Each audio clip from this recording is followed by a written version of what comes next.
மக்களை சேலம் சீலநாயக்கன்பட்டியில விஜய் அவர்கள் அந்த கட்சி நிர்வாகிகள் கூட இப்ப நடந்த மீட்டிங்ல நம்ம என்ன நடக்க கூடாதுன்னு நினைச்சு பயப்பட்டோமோ அதுதாங்க நடந்திருக்கு. வட மாநிலத்தை சேர்ந்த சூரஜ் அப்படின்ற ஒரு தொழிலாளி உயிரிழந்திருக்காங்க. அது மட்டும் இல்லாம நிறைய பெரியவங்க, கர்ப்பிணி பெண்கள், சின்ன சின்ன குழந்தைகள் வந்து மயக்கம் அடைஞ்சிருக்காங்க. போதாத குறைக்கு டிவிகே நிர்வாகிகளும் அங்க இருக்கக்கூடிய பத்திரிகையாளர்கள், செய்தியாளர்கள் அவங்களும் சண்டை போட்டிருக்காங்க. நிறைய பஞ்சாயத்து போயிருக்கு. 4 மாசத்துக்கு முன்னாடிதான் அந்த கரூர் சம்பவம், அதை யாராலையும் மறக்கவே முடியாது. விஜய் அவர்கள் வந்து கரூர் மக்களோட சந்திக்கணும், அந்த ரோட் ஷோ மாதிரி நடத்திருக்கிறாங்க. ஆனா அரசாங்கம் சார்பில் அந்த காவல்துறையினர், மாநகராட்சி சார்பில் வந்து விஜய் அவர்கள் பேசும்போது குறுகலான சாலை கொடுக்கப்பட்டிருக்கு. அது ஒரு பஞ்சாயத்து. அது மட்டும் இல்லாம கரண்டை கட் பண்ணி விட்டுருக்காங்க. செருப்பு தூக்கி அடிச்சதா சொல்லப்படுது. இவ்வளவு போலீஸ் பாதுகாப்பு வேணும் அப்படின்னு கேட்ட நிலைமையில ரொம்ப ரொம்ப கம்மியான போலீஸ் ப்ரொடெக்ஷன் கொடுத்திருக்காங்க. அதுவும் இல்லாம எதிர்பார்த்ததை விட அதிகமான மக்கள் வந்திருக்காங்க. ஆளுங்கட்சி உள்ள போது நிறைய சேட்டைகள் பண்ணாங்க அப்படின்னு சொல்லிட்டு ஏகப்பட்ட பிரச்சனைகள் கரூர்ல நடந்தது. 40க்கும் மேற்பட்ட உயிர்கள் அநியமா பலியாச்சு. சோ அதுக்கப்புறமா இந்த டிவிகே நிர்வாகிகள், விஜய் அவர்கள் எல்லாமே சேர்ந்து இனிமேல் இனி வரும் காலங்கள இந்த மாதிரி பஞ்சாயத்து நடக்கக்கூடாது. சோ ரொம்ப ஸ்ட்ரிக்ட் பண்ணுங்க, பார்த்து அலோவ் பண்ணுங்க, நம்ம ரொம்ப ஜாக்கிரதையா நடக்கணும், ஏன்னா கட்சி வந்து அழிக்கிறதுக்கு நிறைய சதிகள் போகும் அப்படின்னு சொல்லிட்டு பார்த்து தான் பண்ணிக்கிட்டு இருந்தாங்க. ஈரோட்ல நடந்த மீட்டிங்ல கூட பெருசா பஞ்சாயத்து நடக்கல. பாண்டிச்சேரியில நடந்த மீட்டிங்லயும் பெருசா ஒரு பஞ்சாயத்துல நீட்டா முடிச்சுட்டாங்க. ஆனா அந்த எலெக்ஷன் வர்றதுக்கு 2 மாசம் கிட்ட இருக்க நிலைமையில இப்போ இன்னைக்கு பாத்தீங்கன்னா சேலம் சீலநாயக்கன்பட்டியில அங்க டிவிகே கட்சி நிர்வாகிகள் கூட ஒரு மீட்டிங் மாதிரி அங்க நடந்திருக்கு. அங்கதான் இந்த பஞ்சாயத்து நடந்திருக்கு. சேலத்துல விஜய் அவர்கள் அந்த டிவிகே கட்சி நிர்வாகிகள் கூட நடந்த அந்த மீட்டிங்ல வந்து 8 விஷயங்கள் தப்பா கையாளப்பட்டிருக்கு. அந்த 8 விஷயங்கள் தான் ஒரு உயிரை காவு வாங்கியிருக்கு. அது மட்டும் இல்லாம நிறைய பேர் கஷ்டப்பட்டதுக்கும், அங்க அடிதடி நடந்ததுக்கும், நிறைய பெண்கள் மயக்கம் அடைஞ்சதுக்கும் அதுதான் காரணம் அப்படின்ற மாதிரி சொல்றாங்க. சோ அந்த 8 விஷயங்கள் என்ன, அந்த ஒரு உயிர் பலியா இருக்கு, அதுக்கு வந்து டிவிகே நிர்வாகம் அந்த சார்புல இருந்து என்ன ஒரு இழப்பீடு கொடுக்க போறாங்க, மேற்கொண்டு கட்சி என்ன முடிவெடுக்க போகுது, திரும்ப ஏதோ ஒரு விஷயம் பஞ்சாயத்து நடந்துகிட்டே இருக்கு, இதுக்கு என்ன சரி பண்ண போறாங்க அப்படின்றதான் இந்த சீத்துல நீங்க தெரிஞ்சுக்க போறீங்க. ஃபர்ஸ்ட் நான் ஏற்கனவே சொன்ன மாதிரி கரூர்ல பெரிய சம்பவம் நடந்துச்சு. அதுக்கப்புறமா எல்லா மீட்டிங் ரொம்ப ஸ்ட்ரிக்ட் பண்ணணும், பார்த்து தான் விடணும் அப்படின்ற மாதிரி சொல்லியிருந்தாங்க. சோ அதே மாதிரிதான் சேலம் சீலநாயக்கன்பட்டியில நடந்த இந்த மீட்டிங்ல கூட 5000 நிர்வாகிகள் மட்டும்தான் வரணும், மற்றபடி ரசிகர்கள் வர வேண்டாம் அப்படின்னு சொல்லிட்டு ஒரு ரிக்வஸ்டா தான் கேட்டாங்க. அந்த 5000 நிர்வாகிகள் யாருன்னா மாவட்டம், வட்டம், செயலாளர் சொல்லிட்டு அந்த சுட்டு வட்டாரத்துல இருக்கக்கூடிய ஒட்டுமொத்த அந்த ஒரு ஜோன்ல இருக்கக்கூடிய 5000 நிர்வாகிகளுக்கு வந்து செலக்ட் பண்ணி அவங்களுக்கு ஐடி கார்டும் கொடுக்கப்பட்டிருக்கு. சோ அந்த ஐடி கார்டு இருக்கிறவங்க மட்டும்தான் உள்ள வாங்க, 5000க்கும் மேற்பட்ட ஆட்கள் வராதிங்க அப்படின்ற மாதிரி சொல்லுவாங்க. சோ இது வந்து பெரிய மாநாடு கிடையாது, இது வந்து கட்சி நிர்வாகிகள் கூட உடனாட ஒரு மீட்டிங் மட்டும்தான், 5000 பேர் தான் வருவாங்க அப்படின்னு சொல்லிட்டு சேலத்துல இருக்கக்கூடிய கமிஷனர் ஆபீஸ் கிட்டையும், அங்க இருக்கக்கூடிய பெரிய பெரிய போலீஸ் அதிகாரிகிட்டையும் இவ்வளவுதாங்க வருவாங்க அப்படின்னு மாதிரி தான் பர்மிஷன் வாங்கியிருந்தாங்க. அதுக்கு ஏத்த மாதிரிதான் சேலத்துல இருக்கக்கூடிய சீலநாயக்கன்பட்டியில எப்பயும் போல அங்க இருக்கிற நிலத்தெல்லாம் குத்தகைக்காரங்கிட்ட வாங்கி அக்ரிமெண்ட் மாதிரி போட்டு இடத்த ரெடி பண்ணி பேரிகார்ட் எல்லாம் போட்டு சூப்பரா ரெடி பண்ணிட்டாங்க. ஏன்னா திரும்ப ஒரு கரூர் சம்பவம் நடந்துடக்கூடாது அப்படின்றதுல டிவிகே கட்சி நிர்வாகிகளும் விஜய் அவர்களும் புஷி ஆனந்த் ரொம்ப தெளிவா இருந்தாங்க. சோ இதுக்காக என்ன பண்ணியிருந்தாங்கன்னா சேலம் மாவட்ட நிர்வாகி மெயினா ஒரு தலை இருப்பாரு, அவர்கிட்ட முழு பொறுப்பையும் ஒப்படைச்சு நீங்க தாங்க பாத்துக்கணும் அப்படி மாதிரி சொல்லிட்டாங்க. ஒரு 5 நாள் அந்த நியூஸ் நம்ம வந்து பார்த்திருப்போம். பேரிகார்ட் எல்லாம் போட்டு செட் பண்ணிட்டு இருந்தாங்க. போலீஸ் எல்லாம் மேப்போட வந்து எந்த ரூட் வழியா வரணும், எந்த ரூட் வழியா ஆளுங்க வருவாங்க, எப்படி எக்ஸிட் ஆகணும், எங்க ஸ்டேஜ் போடணும், விஜய் அவர்கள் எங்க வந்து அந்த வேன் மேல ஏறி பேசுவாங்க சொல்லிட்டு எல்லாமே ப்ளூ பிரிண்ட் வச்சு சூப்பரா பார்த்துட்டு தான் இருந்தாங்க. இதுல அடிஷனலா என்ன சேஃப்டி மெஷர்மெண்ட் அவங்க கையாண்டாங்க அப்படின்னா, வரக்கூடிய நிர்வாகிகள் இருக்காங்க பாத்தீங்கன்னா, அவங்களுக்கு QR கோடெல்லாம் நாங்க கையில கொடுப்போம், ஒரு டேக் மாதிரி கொடுத்துருவோம். சோ அதை வச்சு நாங்க ஸ்கேன் பண்ணுவோம். அதனால 5000 பேர் தவிர்த்து யாரும் வர முடியாது அப்படின்ற மாதிரி சொல்லியிருந்தாங்க. அது போக வரக்கூடிய மக்களுக்கு வந்து தண்ணீர் வசதி, ஸ்நாக்ஸ், ஒரு ஒரு நிழலுக்கு ஒதுங்கிறதுக்கு எல்லாமே ரெடி பண்ணி வச்சோம் அப்படின்ற மாதிரியும் சொல்லியிருக்காங்க. சோ இது போக மருத்துவ வசதி, ஆம்புலன்ஸ் வசதி, ஒரு எமர்ஜென்சிக்கு ஒரு பிரச்சனை அப்படின்னா பவுன்சன்ஸ் சொல்லிட்டு சோ எல்லாமே பக்காவை ரெடி பண்ணி வச்சிருந்தாங்க டிவிகே சார்பில். ஆனா அதையும் மீறி எங்க தப்பு நடந்துச்சு அப்படின்னா, முதல் விஷயம் 5000 பேர் தான் உள்ள வருவாங்க, சோ 5000 பேருக்கு மட்டும்தான் நாங்க வந்து இந்த ஐடி கார்டு மாதிரி கொடுத்துருக்கோம் அப்படின்ற மாதிரி சொன்னாங்க. ஆனா வந்தது 5000க்கும் மேற்பட்ட நபர்கள், நிறைய பேர் எக்கச்சக்கமா வந்திருக்காங்க, அவங்களே உள்ள அலோவ் பண்ணிருக்காங்க. அது எப்படிங்க எல்லாம் செக் பண்றாங்க, ஐடி கார்டு 5000 தானே கொடுத்துருக்காங்க, அதை தவிர்த்து எப்படி வர முடியும்னு கேட்டா, நம்ம பசங்க டிவிகே பசங்க என்ன பண்ணிருக்காங்கன்னா, அந்த ஐடி கார்டு இருக்கு பாத்தீங்களா, அது எல்லாத்தையுமே கலர் ஜெராக்ஸ் எடுத்துட்டாங்க. சோ இது வந்து நீங்க எல்லா ஊடகத்திலயும் பார்க்கலாம். நிறைய பேர் நண்பர்கள் எனக்கும் கால் பண்ணி சொன்னாங்க, மச்சா நாங்களா கலர் ஜெராக்ஸ் எடுத்து போயிட்டோம் அப்படின்னு சொல்றாங்க. சோ என்ன பண்ணிருக்காங்கன்னா, அதுல வந்து QR கோட் அந்த மாதிரி இல்ல. ஆல்ரெடி டிவிகே கட்சி சார்புல இருந்து என்ன சொல்லியிருக்காங்கன்னா, வரக்கூடிய 5000 பேத்துக்கும் QR கோடு மாதிரி ஒரு டேக் மாதிரி கொடுப்போம், அதை ஸ்கேன் பண்ணி தான் அனுப்புவோம். சோ அப்படிங்கிற பட்சத்துல 5000 தாண்டி அலௌடு கிடையாது, 5001 கூட வரமாட்டாங்க அப்படி மாதிரி சொல்லியிருந்தாங்க. ஆனா அந்த QR கோடு, அந்த டேக் ஓட்டுற நடைமுறை அங்க வந்து செயல்படுத்தப்படல. வெறும் இந்த ஒரு கார்டு மாதிரி கொடுத்துட்டாங்க, துண்டு கார்டு மாதிரி, இது இருக்கிறவங்க உள்ள வரலாம்னு சொல்லிட்டு. ஆனா நம்ம பசங்க வந்து விஜய் அவர்கள் மேல உயிரே வச்சிருக்கிறவங்க, விஜய் அவர்களை பார்த்தே ஆகணும்னு சொல்லிட்டு கரூர்ல எப்படி எதிர்பார்த்ததோட கூட்டம் அதிகமா குடிச்சோ அதே மாதிரி 5000த்துக்கும் மேற்பட்ட நபர்கள், நிர்வாகிகளை தாண்டி ரசிகர்கள், தொண்டர்கள் சொல்லிட்டு எக்கச்சக்க பேர் உள்ள வந்துட்டாங்க.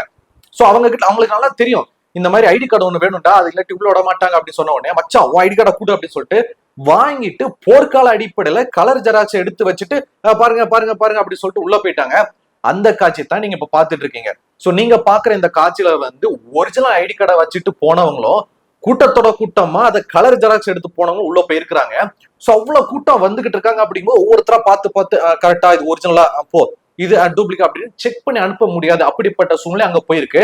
சோ அந்த ஐடி கார்டு, கியூஆர் கோட் இதுல முதல் தப்பு. சோ ரெண்டாவது பிரச்சனை என்னன்னு சொல்றாங்க அப்படின்னா, அங்க வரக்கூடிய நிர்வாகிகளுக்கும் அங்க வரக்கூடிய தொண்டர்களுக்கும் ஆட்களுக்கும் தண்ணீர் வசதி செய்து கொடுக்கப்பட்டிருக்கா சொன்னாங்க. சோ உள்ளுக்குள்ள பாத்தீங்கன்னா அந்த இடத்த சுத்தி நிறைய ட்ரம்ல வந்து இந்த நல்ல தண்ணி, மினரல் வாட்டர்லாம் ஃபில் பண்ணி வச்சிருக்காங்க. ஆனா அங்க வந்து வெயில் அதிகம், மொட்டை வெயில். அந்த சீலநாயக்கம்பட்டின்ற ஒரு கிராமம் பக்கத்துல மலைக்காட்டு பகுதி எல்லாம் வறண்ட பூமி அப்படிங்கும் போது அவ்வளவு வெயில் அடிச்சிருக்கு. கரூர் பிரச்சனை நடக்கும் போது கூட அது நைட்டு அங்க அப்போங்கும்போது வெயில் அதெல்லாம் நம்ம சொல்ல முடியாது. ஆனா மொட்டை வெயில் அப்படிங்கும் போது எவ்வளவுதான் தண்ணி புடிச்சு புடிச்சு குடிச்சாலுமே காலி ஆயிடுது. சோ விஜய் அவர்களுடைய அந்த சேலம் சீலநாயக்கன்பட்டி மீட்டிங் வந்து மதியம் 12 மணிக்கு ஆரம்பிச்சு ஒரு 3-3:30 முடியும் அப்படின்னு மாதிரி சொல்லியிருந்தாங்க. விஜய் அவர்கள் அதுக்கேற்ற மாதிரி டைமுக்கு கரெக்டா கிளம்பிட்டா அப்படியே. ஆனா அந்த தொண்டர்கள், நிர்வாகிகள் அதுக்கு முன்னாடி காலையில முத்துன்னு போயிட்டு உள்ள போயிட்டு இடத்த பிடிச்சிட்டாங்க. சோ இது வந்து அங்க வந்து ப்ராப்பரா தண்ணி வசதி செஞ்சு கொடுக்கப்பட்டது. ஆனா பத்தல. நான் வந்து மொத்தமே பண்ணிருக்கான்னு சொல்லல, தண்ணி வசதி பண்ணி கொடுத்துருக்காங்க. ஆனா அங்க இருக்கிற வெயிலுக்கும் தாகத்துக்கும் பத்தாம போயிருக்கு. சோ தண்ணி வசதி, குடிக்க தண்ணி இல்லாம டீஹைட்ரேட் ஆகி இன்னும் நிறைய மக்கள் மயக்கம் போட்டாங்க. மூணாவதா என்ன குற்றச்சாட்டு முன்வைக்கப்பட்டிருக்கு அப்படின்னா சேரு. சோ அவ்வளவு 5000 பேர்கிட்ட வர்றாங்கல்ல. சோ விஜய் அவர்கள் அந்த டிவிகே நிர்வாகிகளுக்கு நல்லாவே தெரியும், நம்ம வந்து இந்த டைமுக்கு சொல்றோம் அப்படின்னா ஆஸ் யூசுவல் முன்னக்கூடியே வந்துருவாங்க, பயவுள்ளே காலங்காத்துல இருந்து காத்து கிடப்பாங்க அப்படின்னு சொல்லிட்டு நல்லாவே தெரியும். ஆனா ஒருத்தருக்கு கூட சேர் போடப்படல அப்படின்ற மாதிரி சொல்றாங்க. ஒருவேளை சேர் கொடுத்திருந்தா கூட மத்த கட்சி மீட்டிங்ல பாக்குற மாதிரி ஒரு சேர்ல உட்காந்துட்டு இன்னொரு சேரை வந்து தலையில தூக்கி வச்சுட்டு வெயில் வர்ற வரைக்கும் இப்படி இருப்பாங்க. ஆனா இது வந்து மீட்டிங் ஒரு 3 மணி நேரம் தான் அவசரமா நடக்குது அப்படின்றதால சேர் எதுவுமே போடப்படல. ஆனா நம்ம தொண்டர்கள், நிர்வாகிகள், ரசிகர்கள் முன்னக்கூடியே போயிட்டாங்க. அப்படிங்கும் போது வெயில் அப்படியே நின்னுக்கிட்டு அலைஞ்சுக்கிட்டு அப்படியே சுத்திட்டே இருந்திருக்காங்க. நான் ஆல்ரெடி சொன்ன மாதிரி தண்ணி வசதியும் அங்க கம்மி ஆயிடுச்சு, குடிக்க தண்ணி எல்லாம் காலி ஆயிடுச்சு. இந்த வெயில் உட்கார சேர்ல சோ இந்த மாதிரியான உடம்புல இருக்கிற நீர் சத்தை உறிஞ்சுற மாதிரி அந்த டீஹைட்ரேஷன் பண்ற எல்லா விஷயங்களும் வந்ததுனால நிறைய பெண்கள், கர்ப்பிணி பெண்கள், பெரியவங்க எல்லாருமே குழந்தைங்க முதற்கொண்டு எல்லாம் மயக்கம் போட்டிருக்காங்க. சோ நீங்க அந்த வீடியோல நல்லா பார்க்கலாம், இந்த டிவிக்கோட லைவ்லயும் நீங்க பார்க்கலாம். மயக்கம் போடணும் அப்படியே மயக்கம் போட்டு விழுந்து ஆஸ்பத்திரி தூக்கிட்டு போல, மயக்க வர்ற மாதிரி எல்லாருமே அந்த பேரிகார்டு பக்கத்துல போய் ஓரம் கட்டிட்டாங்க.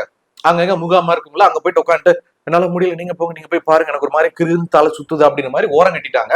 சோ இதுவும் ஒரு டிராபேக்கா பார்க்கப்பட்டிருக்கு. இது எல்லாத்தையும் விட முக்கியமா கர்ப்பிணி பெண்கள், அந்த உடல்நல குறைவா இருக்கிறவங்க, குழந்தைங்க இந்த மாதிரி மீட்டிங்லாம் வராதிங்க, நீங்க நிர்வாகிகளாவே இருந்தாலும் வர வேண்டாம் அப்படின்ற மாதிரிதான் டிவிகே சார்பிலையும் விஜய் அவர்கள் சார்பிலையும் புஷி ஆனந்த் சார்பிலையும் சொல்லப்பட்டிருந்துச்சு. ஏன்னா ஆல்ரெடி நிறைய பிரச்சனை போச்சு கரூர் சம்பவத்துல, அது திரும்ப நடக்க கூடாதுன்னு சொல்லிட்டு ரொம்ப தெளிவா இருந்தாங்க. ஆனா இந்த சேலத்துல நடந்த இந்த மீட்டிங்ல கர்ப்பிணி பெண்கள் வந்தாங்க, பெரியவங்க குழந்தைங்களை கூட்டிட்டு வந்தாங்க அப்படின்னு மாதிரி சொல்லப்படுது. சோ அடுத்ததான் இந்த சேலம் மீட்டிங்ல முக்கியமான பஞ்சாயத்து என்ன அப்படின்னா, இந்த சேலம் மீட்டிங்கை கவர் பண்றதுக்காக நிறைய செய்தி சேனல்ல இருந்து வந்திருந்தாங்க. சேட்டலைட்ல இருந்து ஆளுங்கட்சி, எதிர்கட்சி, யூடியூப் சொல்லிட்டு எல்லாமே வந்திருந்தாங்க. அதுல ஆளுங்கட்சியினுடைய முக்கியமான சேனல் அப்படின்னு சொல்லப்படக்கூடிய ஒரு சேனலுடைய அந்த செய்தியாளர்களுக்கும் டிவிகே நிர்வாகிகளுக்கும் ஒரு சண்டை வந்துருச்சு. இவங்க ஏதோ எடுத்திருப்பாங்க போல, இவங்க ஏதோ சொல்லியிருப்பாங்க போல, நீ எப்படி எடுக்க போச்சு, இதெல்லாம் நீ பாத்து இதெல்லாம் எது கவர் பண்ற அப்படின்னு சொல்லிட்டு டிவிகே நிர்வாகிகள் சண்டை போட, அங்கிட்டு இருந்து என்ன எடுக்கூடாது சொல்றது, நீ யாரு, நான் கேமராமேனு, நான் வந்து சேட்டலைட் ஆளுங்கட்சியோட இந்த சேனல் வந்திருக்கேன், நீ எல்லாம் சொல்லக்கூடாது அப்படின்னு சொல்லிட்டு கேமராமேன் சைடும் சண்டை போடன்னு சொல்லிட்டு அந்த செய்தி சேனலுடைய கேமராமேன்களுக்கும் இந்த டிவிகே நிர்வாகிகளுக்கும் சண்டை போயிருக்கு. அந்த காட்சி தான் நீங்க பாத்துட்டு இருக்கீங்க. சோ சேலம் மீட்டிங்ல நடந்த பல பஞ்சாயத்துக்குள்ள இது ஒரு பஞ்சாயத்து ஒரு சைட்ல போயிட்டு இருந்திருக்கு, அதுதான் நீங்க பாத்துட்டு இருக்கீங்க. சோ இப்ப நான் சொல்ல போறதா மெயினான ஒரு பிரச்சனையும் கூட. ஏன்னா நான் ஆல்ரெடி சொல்லியிருந்தேன், 5000 பேருக்கு தான் உள்ள வந்து அனுமதி, அவங்களுக்கு அடையாள அட்டை கொடுக்கப்பட்டிருக்கு. அவங்க எல்லாருமே டிவிகேல இருக்கக்கூடிய முக்கியமான கட்சி நிர்வாகிகள், அந்த வட்டம், மாவட்டம், சேலம் அப்படிமா இருக்கிறவங்க முழுக்க முழுக்க தமிழர்கள், சரிங்களா? ஆனா இந்த சேலம் மீட்டிங்ல இறந்து போனது யாருன்னா, மகாராஷ்டிராவை சேர்ந்த சூரஜ் அப்படின்ற ஒரு வடமாநில நபர். அவரு சேலம் செவ்வாய்ப்பேட்டை பகுதியில ஒரு வெள்ளிக்கடையில அந்த வெள்ளியெல்லாம் உருக்கி வேலை பார்ப்பாங்களா, அந்த வேலை ஒரு 20 வருஷமா பாத்துக்கிட்டு இருக்காரு. 37 வயசான ஒரு நபர், நீங்க போட்டோல பாக்குறீங்களா, இவர் தான். இப்ப எல்லாரும் என்ன சொல்றாங்கன்னா, 5000 பேருக்கு மட்டும்தான் அனுமதி, அது உங்க டிவிக்கு நிர்வாகிகள் மட்டும்தான். இந்த சூரஜ் சேலத்துல இந்த உருக்கு கடையில வேலை பார்க்கறது, இவர் எப்ப உங்க நிர்வாகி ஆனாரு, இவருக்கு எப்படி ஐடி கார்டு கிடைச்சது, இவர் எப்படி நீங்க உள்ள விட்டீங்க, சோ டிவிக்கு அவ்வளவு பெரிய கட்சியா இருக்கீங்க, அவ்வளவு செலவு பண்றீங்க, அவ்வளவு மீட்டிங் போடுறீங்க, அந்த மீட்டிங்க்கு முன்னாடி அந்த இடத்த சூப்பரா ரெடி பண்றீங்க, யார் யார் வரணும் யார் யார் வரக்கூடாதுன்னு எல்லாத்தையும் கரெக்டா கணிக்கிறீங்க. அப்போ நிர்வாகியை தாண்டி ஒரு தொண்டரா ஒரு கலர் ஜெராக்ஸ் எடுத்துட்டு அந்த ஐடி கார்டை வச்சுட்டு இவர் எப்படி உள்ள நுழைஞ்சாரு, இவர் எப்படி உள்ள நுழைய விட்டீங்க? சோ நிர்வாகியை தாண்டி தொண்டர்கள் மாதிரி யார் யாரோ உள்ள நுழைய போய் இந்த மாதிரி பஞ்சாயத்தா இருக்கு அப்படின்ற மாதிரி ஒரு குற்றச்சாட்டு முன்வைக்கப்படுது. சோ இந்த சேலம் மீட்டிங்ல இறந்து போன இந்த சூரஜுக்கு வந்து பாத்தீங்கன்னா எந்த ஒரு உடல்நல பிரச்சனையும் இல்ல, ஆள்னால திறக்காத்திரமா அஜபுஜ தேகத்தோட இருக்கிற நபர் தான் அப்படின்ற மாதிரி சொல்றாங்க. ஆனா இவரும் மத்த நிர்வாகிகளோட நிர்வாகிகள் அப்படியே ஐடி கார்டை கட்டி அப்படி உள்ள போயிட்டா. அப்படி விஜய் அவர்கள் மதியத்துக்கு மேலதான் வர்றது, அவரோட அந்த டைம்க்கு ஏத்த மாதிரி அந்த 12 மணி டு 3 மணி தான் சொல்லியிருந்தாங்க. ஆனா இவர் காலையில போய் காத்து கிடக்குறாரு அப்படின்ற மாதிரி சொல்றாங்க. சோ அங்க நான் ஆல்ரெடி சொன்ன மாதிரி அந்த மொட்டை வெயில் தண்ணி எல்லாரும் குடிச்சு காலி பண்ணிட்டாங்க, திரும்ப ரீஃபில் பண்ண முடியல. ஏன்னா நிர்வாகிகள் எல்லாருமே அங்கிட்டு போறது இங்கிட்டு போறது, அடுத்து விஜய் வரன்னு சொல்லிட்டு அந்த ஒரு ரொட்டேஷன் மைண்ட்ல இருந்ததுனால காலியான தண்ணியை ஃபில் பண்ணணும், அடுத்தடுத்து லூப்ல தண்ணி விட்டுக்கிட்டே இருக்கணும்ன்றத யாரும் கவனிக்கவும் இல்லை போல. சோ அதனால தண்ணி இல்லாம வெயில்ல வறண்டு சுருண்டு மயங்கி விழுந்திருக்கா அப்படி அந்த இடத்துலயே. அதுக்கப்புறமா இவரை மீட்டு அங்க இருக்கக்கூடிய அந்த ஃபர்ஸ்ட் எய்ட் ஹெல்ப்ல போய் கொடுத்துருக்காங்க. அங்க வந்து செக் பண்ணி பார்க்கும்போது இல்ல நீங்க ஹாஸ்பிட்டலுக்கு கூட்டு போங்க, மூச்சு பயிற்சி இல்லாம கிடக்குறாரு, ஃபர்ஸ்ட் எய்ட் கொடுத்து ஒன்னும் அந்த மூச்சு வரமாட்டேங்குது, ஹாஸ்பிட்டல் கூட்டு போங்க அப்படின்ட்டாங்க. சோ சேலத்துல இருக்கக்கூடிய கவர்மெண்ட் ஹாஸ்பிட்டலுக்கு இவரை கூட்டிட்டு போகும்போது அந்த ஆம்புலன்ஸ்ல போகிற வழியிலே இவர் வந்து இறந்துட்டாரு அப்படின்ற மாதிரி சொல்றாங்க. சோ சேலத்துல இருக்கக்கூடிய அந்த கவர்மெண்ட் ஹாஸ்பிட்டல்ல சூரஜ் அவங்களுடைய மனைவியும் உறவினர்களும் போட்டு கதறிக்கிட்டு இருக்காங்க. இந்த மாதிரி தொழிலுக்கு வந்த இடத்துல குடும்ப குட்டியோட இருக்கும் போது விஜயோட மீட்டிங் போயிட்டு எப்படி என் புருஷன் அநியாயமா உயிரை விட்டாரே, எங்க குடும்பத்துல இருந்து ஒரு வருமானம் போச்சு, ஒரு மூத்த தலைவரை இறந்துட்டேமே சொல்லிட்டு அவங்க அழுதுகிட்டு இருக்காங்க. அந்த காட்சியை நீங்க பாத்துட்டு இருக்கீங்க. சோ டிவிகே சைட்ல இருந்து என்ன சொல்றாங்க அப்படின்னா, சூரஜ் அவருக்கு வந்து ஆல்ரெடி அவர் ஹார்ட் பேஷண்ட், அவருக்கு வந்து ஹார்ட்ல வந்து பைபாஸ் சர்ஜரி பண்ணிருக்காங்க. நாங்க ஆல்ரெடி சொன்னோம் இந்த மாதிரி உடல்நல குறைவா இருக்கிறவங்க, கர்ப்பிணிங்க, வயசானவங்க, ஏற்கனவே பஞ்சாயத்து இருக்கிற வராதிங்க அப்படின்னு. நாங்க சொன்னதையும் மீறி இவங்க வரும்போது எங்களால என்ன பண்ண முடியும், நாங்க எத்தனை பேரை தான் பார்க்க முடியும், நாங்க எத்தனை இன்ஸ்ட்ரக்ஷன் கொடுத்தோம்ல. சோ சூரஜ் வந்து அவரோட தப்பு அப்படின்னு சொல்லிட்டு டிவிகே கட்சி சார்பா ஒரு அறிக்கையும் வெளியிட்டு இருக்காங்க. அப்படியே இந்த பக்கம் இந்த சூரஜோட நண்பர்கள் என்ன சொல்றாங்கன்னா, என் நண்பருக்கு அந்த மாதிரி எந்த பிரச்சனையும் இல்ல, நல்லாதான் இருக்கிறவர், நல்லா சாப்பிட்டு வேலை பாக்குறவரு, அவர் இங்க வந்து 3 மணி நேரத்துக்கு மேல வெயில காத்து கிடந்து வறண்டுதான் இறந்து போனா. அப்படி மத்தபடி அவருக்கு இந்த உடம்பு சரியில்லை, ஹார்ட்ல சர்ஜரி அதெல்லாம் கிடையாதுங்க அப்படின்னு சொல்லிட்டு அவருடைய நண்பர் சொல்லியிருக்காரு. அந்த காட்சியை நீங்க பாத்துட்டு இருக்கீங்க. விஜயை பாக்குறேன்னு இன்னைக்கு வந்தா அப்படி போன இடத்துல வந்து இப்படி ஒரு பிரச்சனை, ஒரு சம்பவம் இப்படி நடந்துருச்சு, சம்பவம் நடந்துருச்சு. எப்படி இறந்தாருன்னு தெரியல. இது ஆஸ்பத்திரியில வந்து சேர்த்திருக்கிறாங்க. இதுக்கப்புறம் நடந்த முடிவு வந்து இதுக்கு மேல வெளியில வந்தோட தெரியும் எல்லாத்துக்கும். இது போக அந்த உள்ளூர்காரங்களும் மத்த கட்சியை சேர்ந்த நிர்வாகிகள் என்ன சொல்றாங்க அப்படின்னா, விஜய் அவர்கள் வந்து அங்க சேலத்துல மீட்டிங் போயிட்டு இருக்கு, அந்த வேன் மேல ஏறி பேசிட்டு இருக்காங்க. அப்படி பேசிட்டு இருக்கும்போது வெயிலோட தாக்கம் தாங்க முடியாம நிறைய பெண்கள் குழந்தைங்களாம் மயக்கம் போட்டிருக்காங்க. அதை விஜய் அவர்கள் பார்த்திருக்காரு, பார்த்து அவர் எப்படி தொடர்ந்து பேசிட்டே இருக்காரு அப்படிங்கிற மாதிரி அவங்க சில இந்த எப்பயும் போல ஒண்ணு சொல்லிக்கிட்டே இருக்கணும் பாத்தீங்களா, அந்த மாதிரி ஒண்ணு சொல்லி இருக்கிறாங்க. சோ ஏற்கனவே இந்த எலெக்ஷன் நெருங்க விஜய் அவர்களுக்கு பர்சனலா படத்துல வேற செக் வச்சிருக்காங்க. படத்துல நீங்க அது காட்டுறீங்க இது காட்டுறீங்க, இதனால மக்கள் வந்து பாதிக்கப்படுவாங்க அப்படின்னு சொல்லிட்டு. சும்மாவே மக்கள் வந்து அந்த ஜனநாயகன் படத்தை பார்த்ததுக்கு அப்புறம் தான் கெட்டு போவாங்களா, அதுக்கு முன்னாடியே மற்ற படங்களால கெட்டு போறது இல்லையா? இந்த ஒரு பஞ்சாயத்து போயிட்டு இருக்கு. விஜய் அவர்களுக்கு கட்சி சார்பில் நிறைய நெருக்கடிகள் கொடுக்கப்பட்டிருக்கு. ஒவ்வொரு மீட்டிங்லயும் நிறைய விஷயங்கள் குறைச்சு கொடுக்கறது, பாதுகாப்பு பணிகளை போலீஸ்காரங்களை கம்மியா பண்ணி கொடுக்கறது, அப்புறம் நிர்வாகிகளுக்கு வந்து தாக்குறது, டிஎம்கே சார்பில் வந்து நிர்வாகிகளை தாக்குறது சொல்லிட்டு ஏகப்பட்ட பஞ்சாயத்து போயிட்டு இருக்கு. ஆல்ரெடி நான் ஒரு வீடியோ போட்டிருப்பேன். இந்த மாதிரி பாரிஸ் கார்னர்ல டிவிகே நிர்வாகிகள் ஒரு 10 பேர் வந்து மக்கள் கிட்ட கருத்து கணிப்பு சர்வே எடுக்கிறதுக்கா போகும்போது டிவிகே அந்த நிர்வாகிகளை வந்து டிஎம்கே கட்சி வட்ட செயலாளர், அந்த நகர செயலாளர் அவங்க எல்லாம் சேர்ந்து தாக்குனாங்க. அந்த பஞ்சாயத்தை பத்தியும் போட்டிருந்தேன். சோ எலெக்ஷன் நெருங்க டிஎம்கே சைட்ல இருந்து ஒரு சில கட்சிகள் சைட்ல இருந்து கடுமையான நெருக்கடிகள் வந்து டிவிகேக்கு கொடுக்கப்பட்டுக்கிட்டு இருக்க. இந்த வேலையில இந்த சேலம் இந்த மீட்டிங்லயும் இந்த மாதிரி பிரச்சனை நடக்கும் போது இதை சாக்கா வச்சு என்னெல்லாம் சொல்லலாம், இதை சாக்கா வச்சு எப்படி நெருக்கடிகள் கொடுக்கலாம், டிவிகே சரியில்லை, நிர்வாகம் சரியில்லை, ஒழுங்கா ப்ராப்பரா மீட்டிங் நடத்தலாம்னு சொல்லிட்டு இதை வச்சு எப்படி குட்டையை குழப்பலாம் அப்படின்னு சொல்லிட்டு பல கட்சிகளும் பல நபர்களும் முயற்சி பண்ணிட்டு இருக்காங்க. சோ அது டிவிகே நிர்வாகிகள் நல்லாவே தெரியும் மாதிரி போயிட்டு இருக்குன்னு. சோ மக்களே, இதுதான் செய்தி. சோ சேலம் அந்த சீலநாயக்கன்பட்டியில நடந்த இந்த மீட்டிங்ல அந்த நான் மேற்கொண்டு சொன்ன இந்த 8 விஷயங்கள் தான் ஒரு உயிர் இழந்ததுக்கும் மிச்சம் நிறைய பெண்கள் வந்து மயக்கம் போட்டதுக்கும், அந்த கட்சி நிர்வாகிகளை தாண்டி ஒருத்தர் உள்ள நுழைஞ்சது, செய்தியாளர்கள் கூட டிவிகே கட்சிக்காரங்க சண்டை போடுன்னு சொல்லிட்டு இந்த சேலத்துல கொஞ்சம் நிறைய பஞ்சாயத்துக்குலாம் போயிட்டு இருக்கு. இத இப்படியே முடிக்கிறாங்களா, இல்ல மத்த கட்சிக்காரங்க மற்ற ஊடகங்கள் வந்து இதை பெருசா பூதாகரமா கொண்டு போயிட்டு ஒரு பெருசா பேச போறாங்களான்றது எனக்கு தெரியல. சோ என்ன சொல்ல எனக்கு தெரியல மக்களே. ஒண்ணு மட்டும் புரியுது, நம்ம கரெக்டா நடக்குன்னு கொண்டு போகும்போது ஏதோ ஒரு சக்தி எதனா ஒரு அசம்பவத்தை பண்ணி விட்டது. பாப்போம் என்ன நடக்கும் பொறுத்துன்னு பார்க்கலாம். சோ மக்களே, இந்த சேலம் சீலநாயக்கன் பட்டியல நடந்த இந்த மீட்டிங்கை பத்தி அங்க என்னென்ன பஞ்சாயத்து, என்னென்ன பிரச்சனை, என்னெல்லாம் பண்ணாங்க, என்னெல்லாம் பண்ணிருக்க கூடாதுன்னு சொல்லிட்டு எல்லாத்தையும் உங்களுக்கு சொன்னேன். இந்த செய்தியை பத்தின உங்களுடைய கருத்துக்கள் என்ன, நீங்க என்ன சொல்ல விரும்புறீங்க? நான் எதனா விட்டுட்டேன்னா பாலா, நீங்க சொல்லவே இல்லை, மென்ஷன் பண்ண நல்லா இருக்கும் அப்படின்னு சொல்லிட்டு நீங்க என்ன நினைக்கிறீங்க அப்படின்றத பாலாவை என் கூட சேர்ந்து கீழே கமெண்ட்ல தெரியப்படுத்துங்க.